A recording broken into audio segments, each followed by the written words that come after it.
Hey guys, today I'm going to be giving you 5 tips pros I want you to use. I guarantee if you guys implement all these 5 tips into your gameplay, you guys are going to improve. Not overnight, but you guys will improve. Trust me.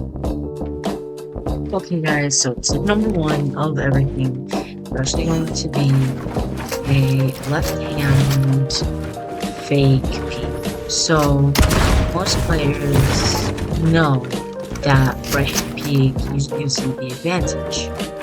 Like you get less exposed. You can see them still. But let's say you use that knowledge to our advantage. So what we're gonna do is we're going to edit this, right? They think they got the advantage, right? They think they have the advantage. They see us, we don't. So they get ready to come and kill us. Last second, sorry. So you do this. Last second, right hand. We hit on down, right? Whatever. It's how it look realistically, right? So now, so let's say kids above over here, right? Actually, here's up there, right? So you get like this. He thinks he sees me, so he's gonna jump down, right? Like right when he comes down, finish like that. So as real as possible, because do lose nice, right? So they see that, right? So they jump down, last second, do like this, they hit you, right? And then you edit, get, right?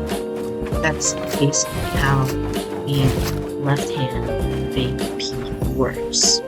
So it's really useful to practice this. Just hop into any 1v1 map and just make sure you get the timing right. But that's all you gotta do. Very simple. So guys, tip number 2 is going to be another thing that involves peaks, and it's going to be peak crouching. Most players, when they peek while setting up. I'm going to give you guys an example real quick.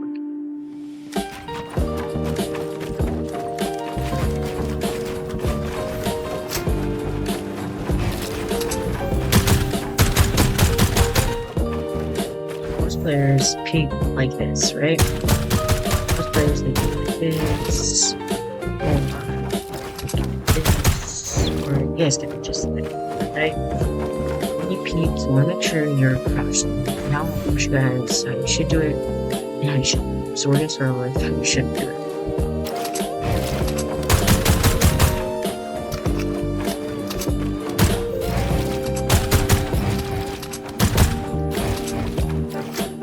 And we're gonna do how you should do it.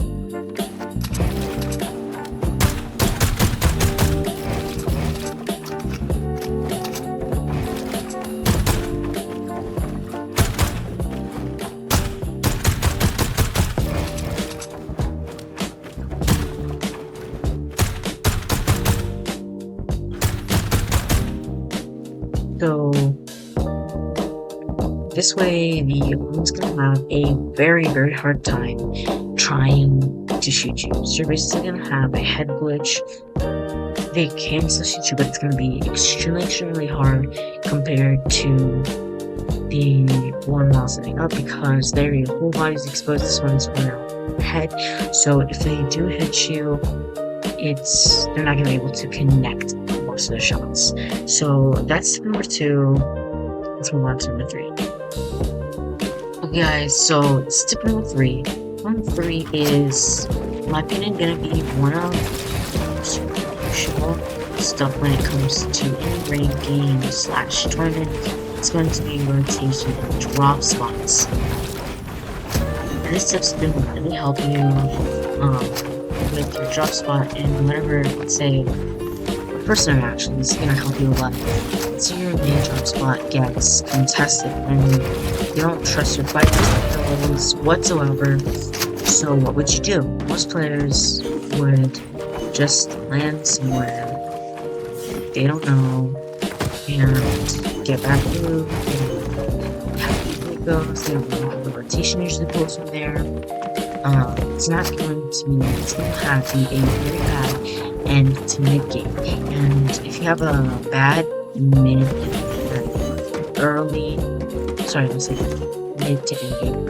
If you have a bad early to mid game, you're not going to have a good end. And end game is usually in tournaments the pressure where it's not going to be very good. So if you get a game and then the end game, then you're not going to really get everything in the placements you want. So whenever your drop spot has contested, always have a drop spot B. It doesn't even have to be one big major drop spot, like it doesn't have to be a POI, it doesn't have to be anything, just as long as you're comfortable with it. That's genuinely all that matters, because if you're not comfortable with it, it's not really going to be a good experience, is it? So you want to make sure you are comfortable and have a plan B. Have a plan B drop spot. So that's really good. And usually it's inside, so I count it as one. Usually the rotations, they rotate from to high ground, like the middle height. So look in the middle of the zone you're in and find the high ground closest to 99 times out of 10. You're going to the home zone if you get on there. So you get good positioning, and on top of that, and good rotation. So all this is going to help you with better rotation better. So it's going to help you with the tip number 4 is box slides. This one is very crucial, but I'm not going to take too much time on it. So first we're going to do offense. So instead of spending too much time gaps, G, or if you don't have any of those, once you pick gaps, usually that works, then by that time. So that just that's damage, not really that good, but either way. So let's say here, take that, whatever, but so you can see that essentially the speed of the process gets pressure to that enemy. You're just giving them a hard time, and push from all points. That's all I can about this. For the defense side, always place a corner box, wait for your enemy's mistakes. Let's say they mess up, they do a left hand kick to their side play. Actually, so let's say they come to their side, you see them, they don't see you, take advantage of it. They're gonna reset, and you could easily take the box right here.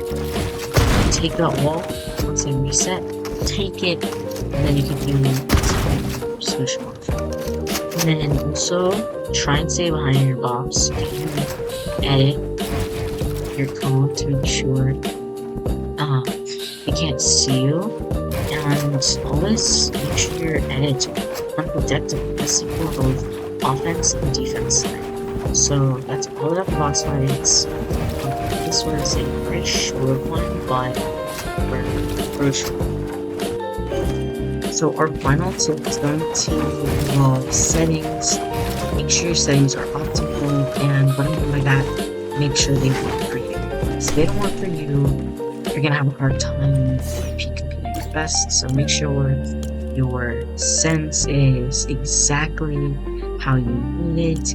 Make sure your keybinds work for you. In general, just make sure everything fits for you. And I'm going to give you an extra tip here. I want to make sure the zoom scale is set to standard, right? So Usually the how much mouse sensitivity scale is down when the camera's in legacy scale is capable of FOV is swing a little more accurately. We account how to size and off. Just none of that, right? You want to make sure your settings up in the so keybinds, settings, everything. You want to make sure all that works. It doesn't. That would be best. Best you can. So that's all we got. So yes, we're going to be going over 2 honorable mentions, and the first one is have a practice routine. Very simple. Just have one. It's going to help you guys improve a lot. And our second honorable mention is make sure you're using the guns. You know, 1-on-1s, practice, whatever. Make sure you're using the guns that are in the season currently we're in. These may be very simple, but they're still very effective. And yeah, that's it. Okay, guys, so now let's go over the list of tips that we did. First, tip 1 was the left-hand side peek fake. So this is very effective, very simple, but you gotta master the timing. I recommend enter 1-1 piece control or any 1-1s and practice to get the timing correct. Tip number 2 is something you will have to get used to over time, but once you do master, it's going to be very effective, and that is crouching while peeking. Like, and what I mean is like, video edits, so like, you need to make sure, like, because you always should have like, boxes, right? Crouch while you peek or whatever, crouch, make sure you crouching because it just makes the enemy not see you, and in general, it's just gonna help you. Tip number 3 was all about the different rotations and things about rotations and what you should do if your major sweat is contested. These tips that you have a good early game, mid game, and end game, which also almost guarantees the win. So tip number 4 was all about boss fights, and I can't really go too much into detail because I don't really have to, but just make sure you look for every mistake your opponent is doing, or if you're on defense and offense, make sure you're putting pressure on it. Don't let them do escape, don't let them do it. Tip number 5 was make sure you have optimal settings for you. If you don't have optimal settings for yourself, and you copy some other pro settings that don't really fit you, you're not gonna be your best. And if you're not being at your best, you can't become the best. So make sure you have optimal settings yourself. Now it's all about this is very simple and very easy to do. Click around. Make sure you have this routine. Very simple. You don't have to say it, but make sure you have this routine. And then secondly, make sure you are using the guns, 1-1s, piece control, whatever practice weapon. Make sure you're using the guns that are in the same season as you are currently. Like, I'm using chapter 5 guns in chapter 6. Unless they bring chapter 5 guns back into chapter 6. Other than that, make sure you're using the guns that are available. So, there are other tips that pros don't want you to. If you guys enjoyed this video, like, subscribe, and comment down below what tips helped you. I'll see you guys in the next one. Peace out.